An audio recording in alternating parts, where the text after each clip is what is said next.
कारण आजच सन्माननीय मुख्यमंत्री देवेंद्रजी फडणवीस यांनी ठरवलंय की आमची जी ग्रामीण पशु उद्योजक योजना आहे त्याचा लॉन्च ते येणाऱ्या मंगळवारी करणार आहेत आणि या लॉन्च नंतर असंख्य उद्योजक आपल्याला या महाराष्ट्रामध्ये पशुपालन करताना मिळतील आणि त्यांना 50% सबसिडी त्या उद्योगासाठी मिळणार आहे. हे फार मोठं सरकारचं या नव्या पिढीसाठी जेन झी ही ग्रामीण आहे त्यांच्यासाठी फार मोठं योगदान आहे. आज मी सन्माननीय मुख्यमंत्री महोदय यांचा वेळ घेतला होता आणि त्या कार्यक्रमासाठी आपण या भूमिपूजनाला असं त्यांना मी म्हटलं तेव्हा भूमिपूजनाला त्यांनी वेळ दिला आणि आचारसंहिता लागली. त्यावेळी माझ्या मनात ही चुटपुट होती की सुनेत्रा वहिनी पालकमंत्री म्हणून येऊ शकतील का, पण तो कार्यक्रम रद्द झाला आणि आज स्वतः सुनेत्रा वहिनी इथे आलेल्या आहेत. त्या सुनेत्रा वहिनी एकट्या आलेल्या नाहीत, साक्षात अजित दादा त्यांचा आशीर्वाद आणि त्यांचं योगदान या कार्यक्रमामध्ये या कॉलेज उभारण्यामध्ये जे आहे तेही त्यांच्या समवेत आलेलं आहे. मला आठवतं मी माझ्या आयुष्यात पहिल्यांदा बारामतीला गेले नाही पण पहिल्यांदा पवारांच्या मंचावर बारामतीला गेले आणि संपूर्ण पवार परिवार तिथे होता आणि खूप सुंदर कार्यक्रम होता. अजितदादांनी सांगितलं आमच्याकडे सगळं आहे बारामतीला पण आम्हाला पशुवैद्यकीय महाविद्यालय करायचंय, पंकजाताई तुम्ही आज घोषणा करा. मी सांगितलं अजितदादा आमच्याकडे सगळं नाही, आम्ही दुष्काळी माणसं, आम्ही मराठवाड्यातली माणसं, थोडा मागासलेला आमचा भाग, पण आपण जावई आहात मराठवाड्यातले. सुनेत्रा वहिनी आपल्या मराठवाड्यातल्या आहेत, मराठवाड्यातला हा मोठा मान आहे की पहिली महिला उपमुख्यमंत्री आमच्या मराठवाड्यातली जन्मली आमची वहिनी आहे. मी त्यांना म्हणलं आमच्याकडे काही नाही आहे तरी पण तुम्ही बारामतीला घेतलं तर परळीला पण द्यावंच लागेल. त्याच सभेत त्यांनी डिक्लेअर पण केलं, पहिल्या बजेटमध्ये त्यांनी त्याला बजेटही मंजूर करून दिलं आणि निर्णय घेतला. ते हो म्हणू शकले असते, त्यांनी त्यांच्या कॉलेजला 100 कोटी माझ्या कॉलेजला 10 कोटी देऊ शकले असते, पण त्यांनी तसं केलं नाही. जेवढं त्यांनी मला शब्द दिला, जेवढं बारामतीला दिलं तेवढंच त्यांनी माझ्या परळीला देखील दिलं. हे अनुभव वेगळे होते. कधी एकमेकांच्या विरोधात असणारे हे दोन परिवार या युतीमुळे एकत्र आम्ही आलो.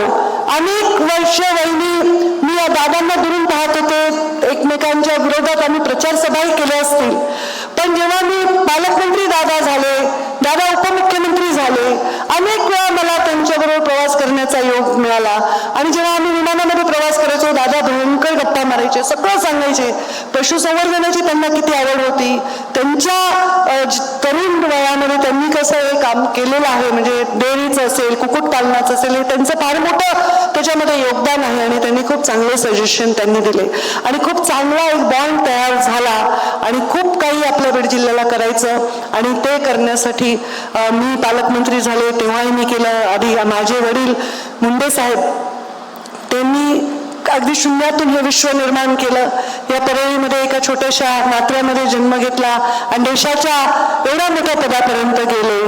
त्यांना या परळीचं, या बीड जिल्ह्याचं सोनं करायचं होतं, या ऊसतोड मजुरांचं सोनं करायचं होतं, त्यांचं ते स्वप्न होतं. आणि म्हणून मला खूप आनंद झाला की कधी कधी असं एक उदाहरण आहे की श्रीकृष्णाने जेव्हा मथुरेवर श्रीकृष्ण राज्य करायचे, एवढे लोक आक्रमण करायचे की श्रीकृष्णाला सतत युद्धात राहावं लागायचं आणि म्हणून श्रीकृष्णाने निर्णय घेतला द्वारका स्थापन करायचा आणि त्यांना रणछोडदास सुद्धा म्हटलं गेलं. पण तरीही आपलं सैन्य, आपले लोक, आपले तरुण, आपली जनता याला त्रास होऊ नये हे राजाचं प्रथम कर्तव्य त्यांनी पार पाडलं. आपल्याला दुसरं काय दिली याला बघितलं नाही. तसं कधी कधी आपसातला संघर्ष आपल्या लोकांच्या विकासाला खुंटवत असतो. मला आज आनंद आहे की या मंचावर आपसातला संघर्ष आता मिटलेला आहे. माझ्या भावा बहिणीतला मिटलेला आहे, आमच्या 2 घरामधला मिटलेला आहे, 2 परिवारामधला मिटलाय, 2 पक्षामधला मिटलाय. त्यामुळे काय गती मिळाली असेल तर ती या महाराष्ट्राच्या विकासाला गती मिळालेली आहे. स्वतः देवेंद्रजी फडणवीस हे नेहमी म्हणतात की या महाराष्ट्राच्या विकासाला आपसात भांडण करून संघर्ष करण्यापेक्षा महाराष्ट्राच्या विकासाला आपण एक रेस केली पाहिजे आणि जे मागासलेपण आहे ते मागे केलं पाहिजे आणि विकासाला जिंकवून दिलं पाहिजे. आणि म्हणून आज सगळीकडे कामच काम आहे. या परळीचं स्वरूप आपण बघतो. मी इथेच जन्मले, इथेच वाढले, पण आज हे स्वरूप आहे. धनुबाईंनी सांगितलं की की त्यांनी सुद्धा कृषी मंत्री असताना इथं कृषीचं कॉलेज आणलेलं आहे. आता मी पशुसंवर्धनाचं आणलेलं आहे. या भागामध्ये ऑलरेडी आपल्या मेडिकल कॉलेज आहे, इथे आपल्या म्हणजे अंबेजोगाईमध्ये आहे.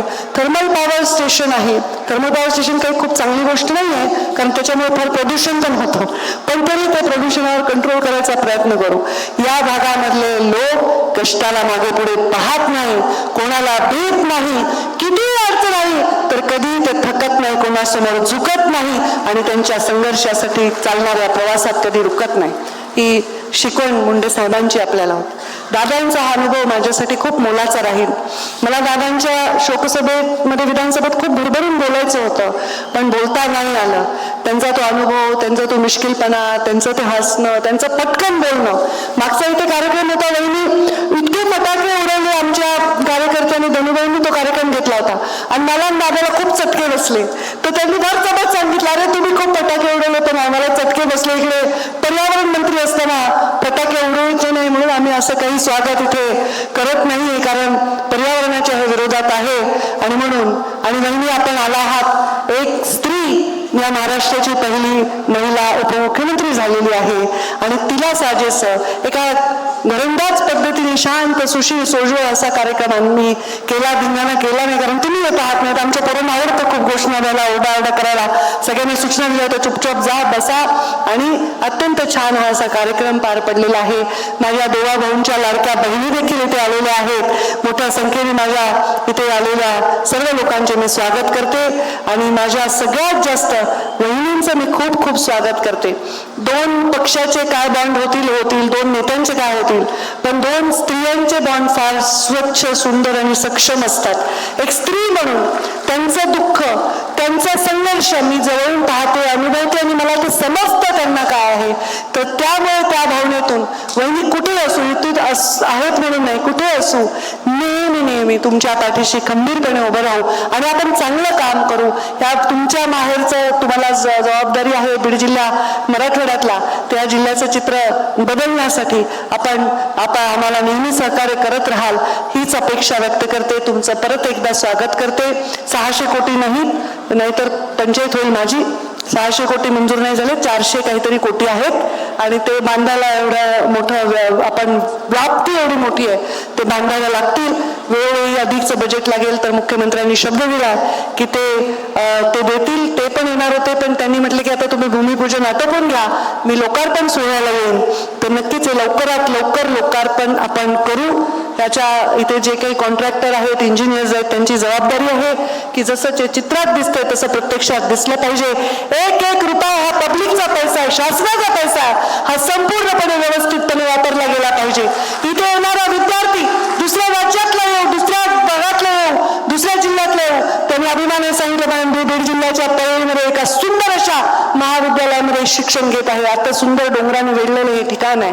खूप मिळते शिकतील ते विद्यार्थी, खूप नशिबान असतील आणि त्यामुळे मी त्या सगळ्या स्वप्नांना आता आपल्या आशीर्वादाचं बळ मिळेल अशी अपेक्षा व्यक्त करते आणि माझ्या वाणीला विराम देते.